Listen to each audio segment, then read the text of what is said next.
For 5, I am in regular clothes because I'm going to be going to work with the horses today, and I wanted to go through some upper body stretches with the stretching strap that are really effective and I think range of motion also too today. So we're going to start off with the strap. You can use a tube if you want, and you're just going to keep put stress in the strap, and pull it apart as much as you can.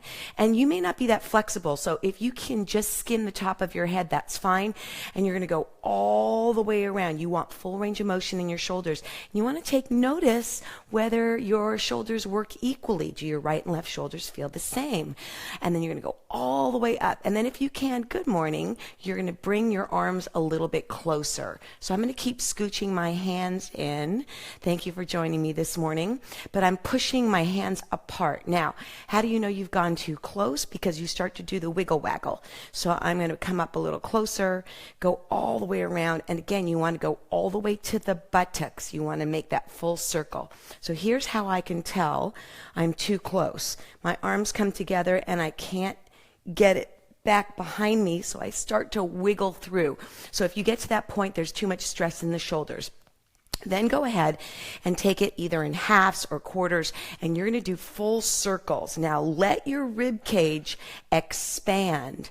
Let your rib cage open up as you go all the way around, because that's really good for the intercostals and the waist and the shoulders and the back. So all the way around, and then you're going to go the other way.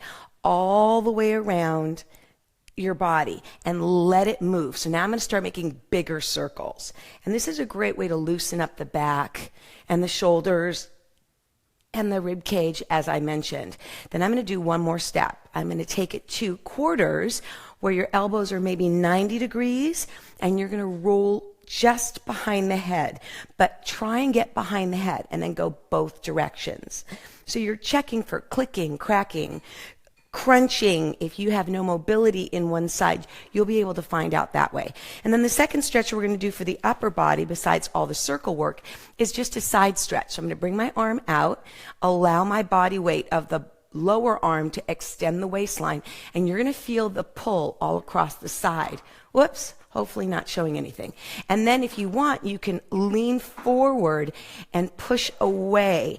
And that way you feel it in the lats as well. So you're going to go all the way out. So side stretch and slightly forward, supported on the thigh. Let's do that on the other side.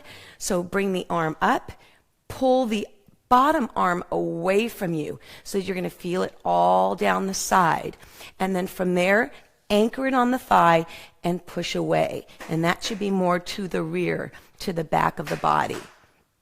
From there, take your arms behind you, and they're going to be pretty close, maybe close to your buttocks, and you're going to bend forward. Now, not everybody can get their arms as far back as I can, but just allowing the arms to come up is a great way to stretch the shoulders.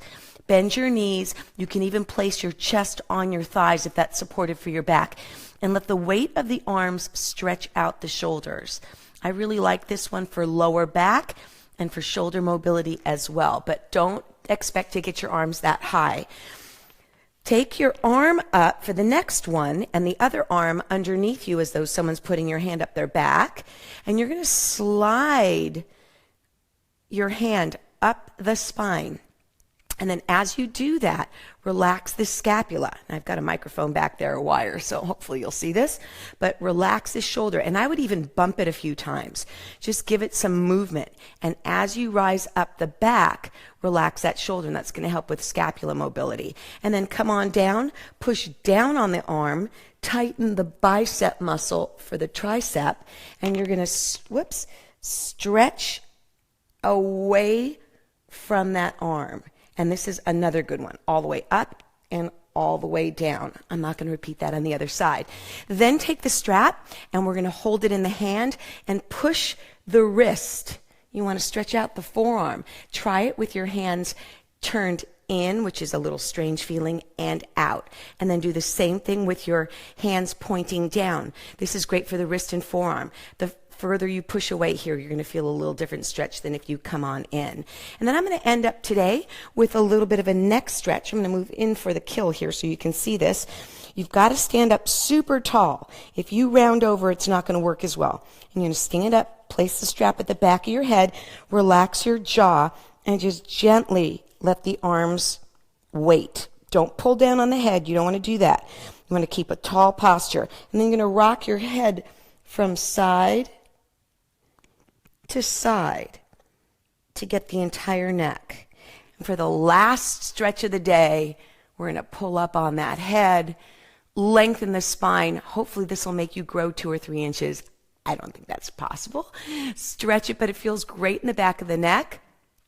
I hope you enjoyed those stretching strap techniques for upper body flexibility. Have a great day. Catch you on Monday, and I am out. Go work on the horses.